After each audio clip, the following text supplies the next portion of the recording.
Hello, I'm James Riley from Innovation Oz, and welcome to Navigating Privacy and the Law, part of the Cybersecurity, the Digital Backbone series, podcast series that Innovation Oz is running in conjunction with CyberArk.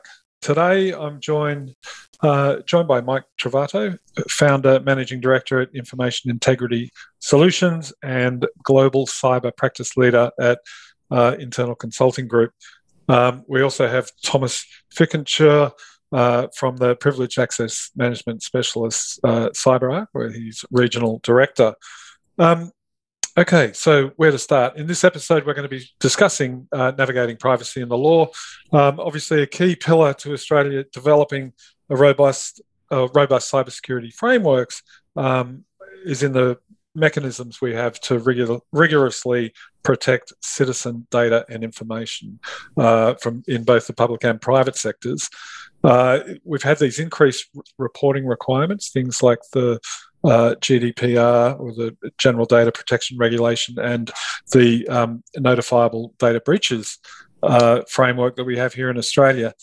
They've been in place for some time, but the jury's out on whether organisations are actually or truly compliant in mitigating risk. So I guess I'll start, Mike, if I can go to you straight away.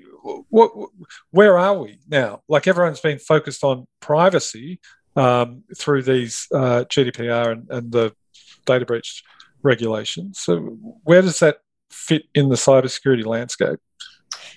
Well, if we go back to, when these regimes came into effect, basically the year after 2019, we saw a series of regulatory actions. The French regulator fined Google 50 million euros. The UK regulator fined British Airways like 183 million pounds, and the ICO fined Marriott Group 99 million pounds. So altogether, that's about 589 million just for those three cases. And it sounds like an eye-watering amount of money. And as a result of that, directors and executives, should be taking note and taking action. It was a good thing to see the regulation have a little bit of tooth in it. And particularly here in Australia, we did not have that until notifiable data breaches. And I think it did get everyone's attention. And then the FTC came along with truly an eye-watering amount, $5 billion against Facebook, and did that without really any real privacy legislation. They don't have a commissioner. They don't have a National Privacy Act. They just fined them $5 billion. And I think everyone took notice because they stood up against a major tech company. I still think most directors, although they're very concerned about the compliance requirements and their obligations as a director, a lot of what's still motivating them is reputation, whether the organization or for themselves as directors. But I do think that these regulations have had an impact, and a good impact, in terms of getting people to take this more seriously. And then as a result of that, to take, the important actions with respect to privacy and security. And it's not either or. You have to do both of those things to make an impact. It's quite extraordinary. $5 billion will certainly get your attention. Oh, yeah. You would think, and without specifically a privacy commissioner to levy that, it is extraordinary. The government will do what the government will do, I guess. Now, well, to you, Thomas,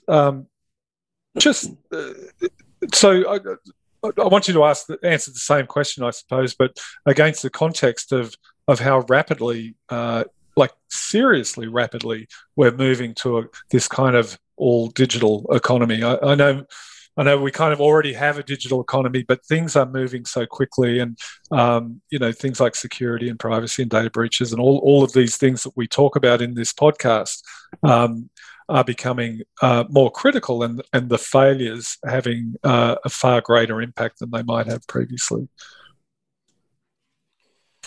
I think I spoke about that in a previous podcast. I'm very interested in this concept of digital risk.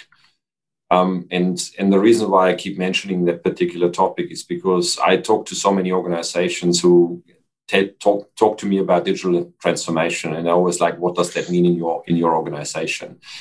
And recently, in the last 12 to 18 months, even business models that used to be more, let's say, traditional or manual, they're shifting towards a more online or digital model. For example, if you're a B2C business now, everything is online shopping. Even if you're a car manufacturer and you used to actually do your revenue through your networks of dealerships, all of a sudden, online is becoming the new thing. So with that comes a big challenge. And I always ask the question, so what does that mean in terms of actually recognizing your customers, working out who is who, creating identities, collecting data, improving the digital experience that you want to create as a business? And then everyone wants to say, yeah, it needs to be seamless, it needs to be constantly improved, it needs to be a great digital experience. But with that comes a challenge, and the challenge is around how you're going to use the data. What are you collecting? What are you collecting it for? Are you supposed to be sharing it? Who are you sharing it with? And so there's a whole raft of potential privacy issues associated with that. And then they need to find a way to shift their revenue and online processes. And I understand that, but that comes with risk. And the problem is that you have to collect data. You have to collect a lot of data, and it's not just personal data. It's also like payment-related data. You need to actually look at locations where people get their orders shipped to. So there's lots of information that you collect. But the problem is, are you supposed to use the data for a certain reason? When you can use it, can you share it with your down the supply chain, for example? And I think that particular part of the equation is not mature enough. It's not probably set into policies and measured against certain standards around privacy, data security, data access. And I think that's an area where we have to have a lot more discussions about, and a lot more risks that need to be measured and need to be managed. And James, I could add just a couple of points. I'm a board director at the Australian Information Security Association. We just did a survey on the state of the digital nation. And what was interesting about that survey is we surveyed decision makers and people making IT decisions in organizations. And what we found was that their top concern was security, and that it was a business issue. It really was their top challenge. And it was unusual because that wasn't what the survey was originally going for. It was just supposed to be a broader survey about IT and how that's playing out in the digital space.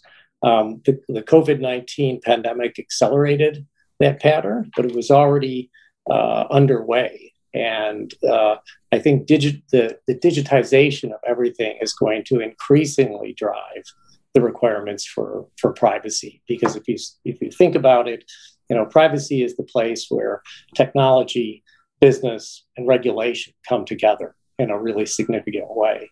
So I think the future of digital and digital investments is really going to just drive more and more interest in privacy and security. So maybe, so we'll just stay with you, Mike, for a minute, and with your ASA hat on, the Australian Information Professionals Association. Yeah, so the top challenges in your survey, the respondents are saying that cybersecurity is that top challenge, which is it's kind of extraordinary. Do you put that down to regulation, like things like GDPR or the data breach notification legislation, or is it just something that becomes self-evident when? And, there's been some very high-profile examples. And even, everyone knows someone who's been hit with ransomware with horrifying consequences in some cases. Yeah, I think it's both.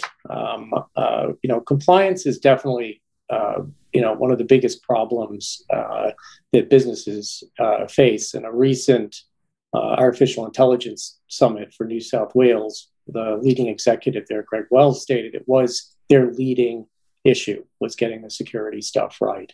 And we see this time and time again. The compliance issue is multifaceted, complex. It's difficult to overlay it into the organization.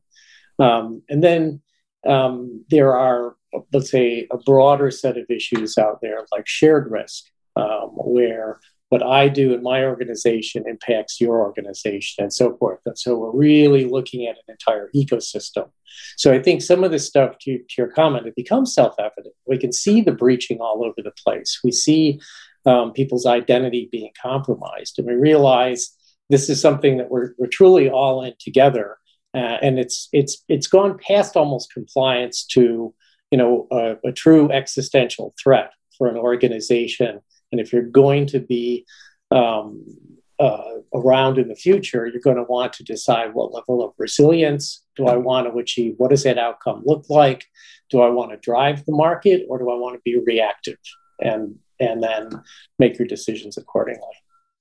So I might ask you, Thomas, this is really, I guess, as a philosophical question as much as anything, but privacy in this era of the digital economy where identity is so central to everything we do.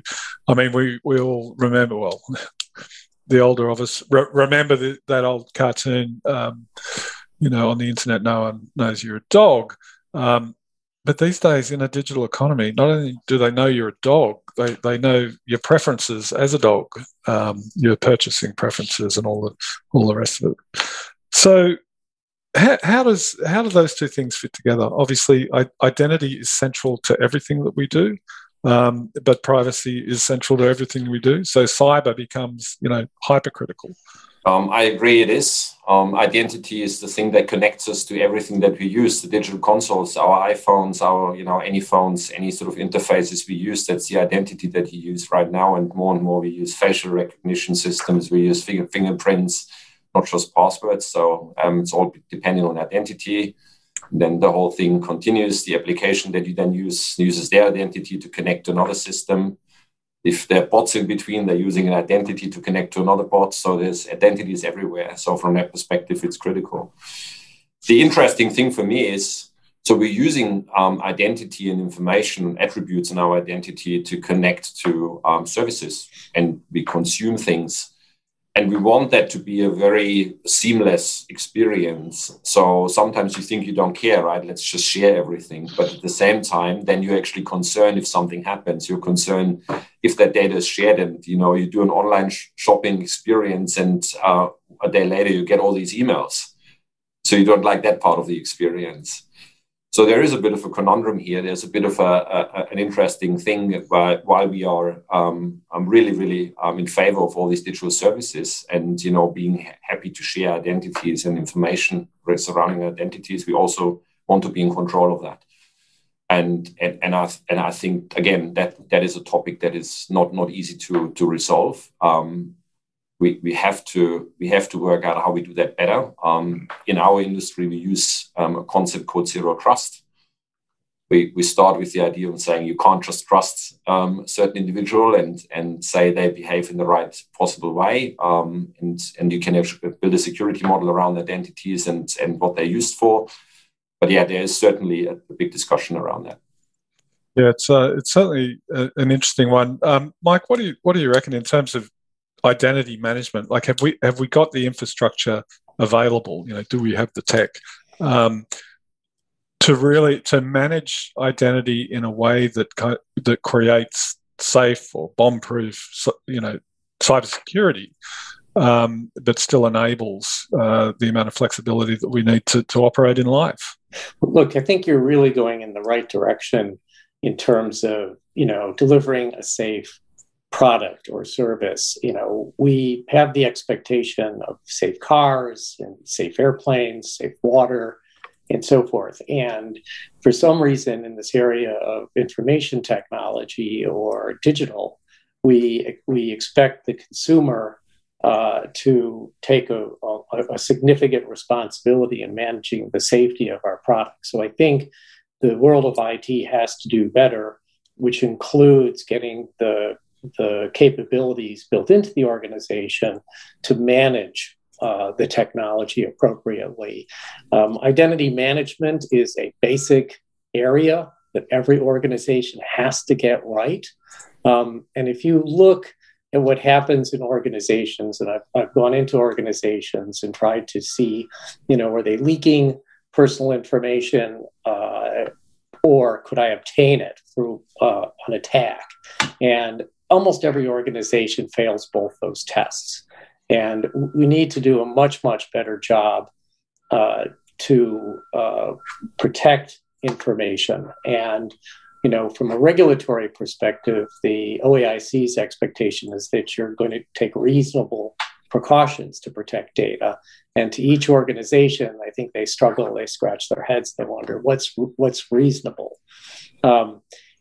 Almost any organization, if they're honest and they've actually assessed risk for the organization, the user access to systems, whether it's external access or internal access, should be high or extreme on the risk matrix. And they should be spending a huge amount of time focused on that specific risk and managing it appropriately. When I go into organizations and look at this issue, I find either they don't have an identity strategy, they haven't figured out how to actually implement it on a particular business process or technology, or it's been implemented either poorly or not touched in many years, and no one's spending the time to go back and make sure that it's being managed effectively. And the result is that most organizations, you'll see roughly 60% too much access to systems. And although there are threats from the outside, there's an equal or greater number of threats from the inside of an organization. And so managing those trusted insider threats is really critical, and actually managing the identity of every user to a least privilege level. It's absolutely essential. Yeah. And it's one of those things that many organizations will either take as routine or boring or whatever, but it's a basic that must be done right. It sounds like that's really interesting to me. I mean, first of all, you make it sound like an absolute no-brainer, and you would think that it is. You want to know, yeah. You want to know the identity of the people inside your perimeter at any given time. So yeah, that's a no-brainer. So I'm going to say, well, surely that the IT crew think that's also a no-brainer.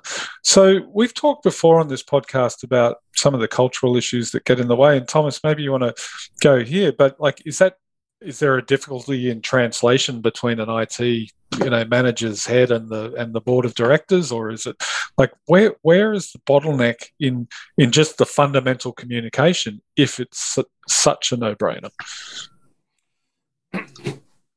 At the executive level and board level, what are your drivers? In every board meeting, every month, you talk about revenue. How's your revenue performing? You talk about cost, cost control. Then you talk about operational risk. Is there anything in your supply chain that's not working? Because that could be disruptive for your revenue. They're the typical topics, right, that are happening in board meetings. And there might be an acknowledgement that there is, cybersecurity risk and digital risk, but it's still sometimes a bit of a sideshow. And, if it's been recognized, then some organizations just don't know how to basically handle that. Where to start? Are you going to start with some form of a framework? Or you start to actually decide on a certain standard that you want to adhere to? And then you have to pass that on into an IT department. And everyone is busy, right? And then it very much becomes sidelined unless there is a regulatory body behind you that actually forces you to do things. And in highly regulated industries, we see a little bit more advanced thinking. We talked about financial services because CPS 234 is driving that. Even in government agencies, now I can see essential aid being more and more enforced, and I can see the maturity levels being worked to a higher level. But between overall commercial risk and the recognition that you need to do something around your cyber risk, around privacy, there is a conflict of interest sometimes, because the commercial risk seems to be always at the forefront, and the other topic is a little bit behind. And it's a little bit like with an insurance policy, right? The insurance policy, do I really need it now? Can I take care of this a little bit later? Well, in an environment where the bushfire is coming, yeah.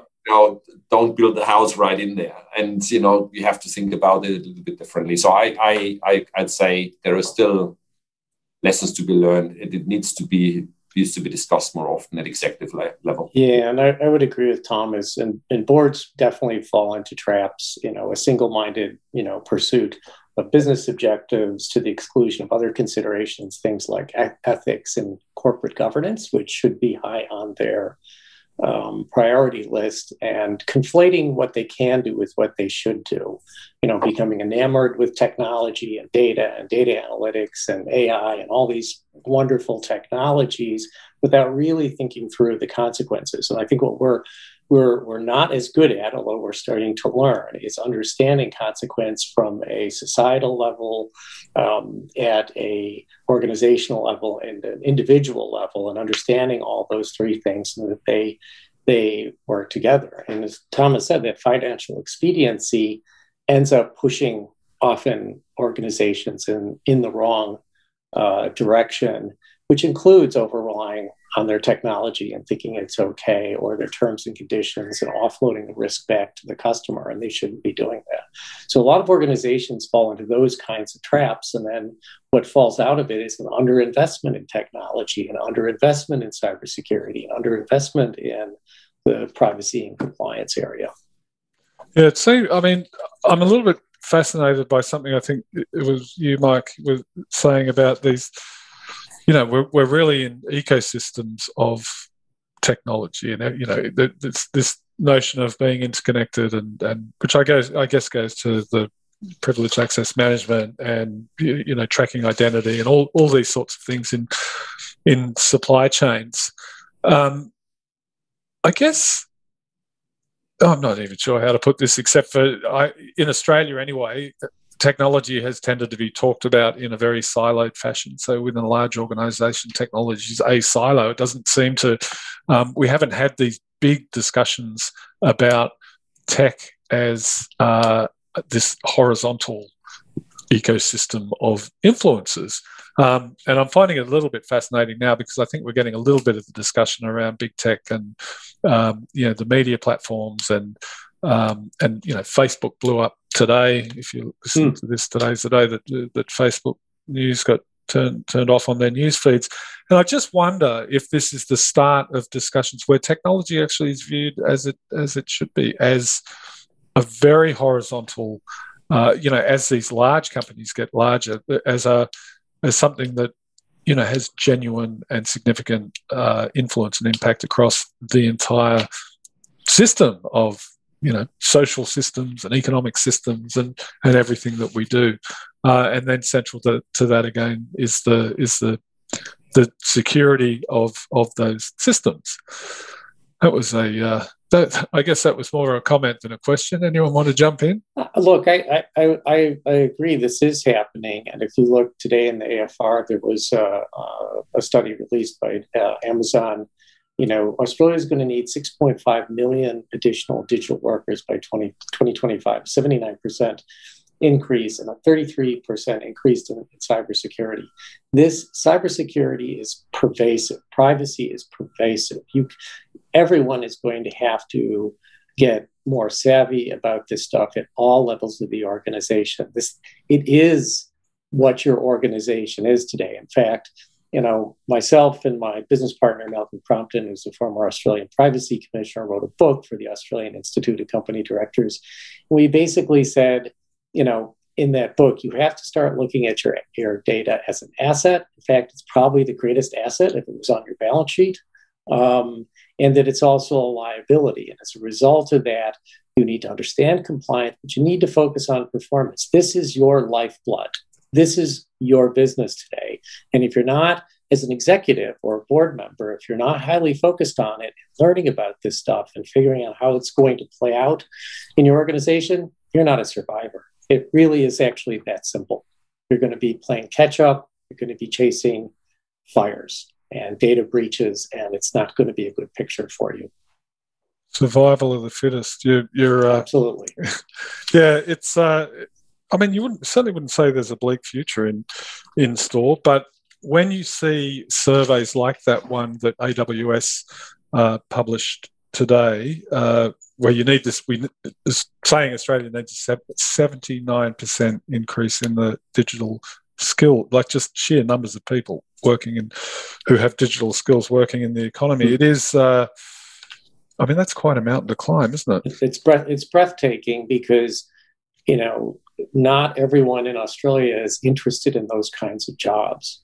And when you take surveys of grads and others in the marketplace, you say that's not what they're chasing after. So there's going to have to be essentially a campaign to convince people that this is something that they should start to be looking at. I think the Australian government's doing some good things in that regard, as are a range of other institutions. But industry is going to have to step up and recruit and train people. Yeah. Thomas, I might just ask you, I wonder, like we were talking about, whether you can regulate your way to better, cybersecurity hygiene, I suppose you could call it.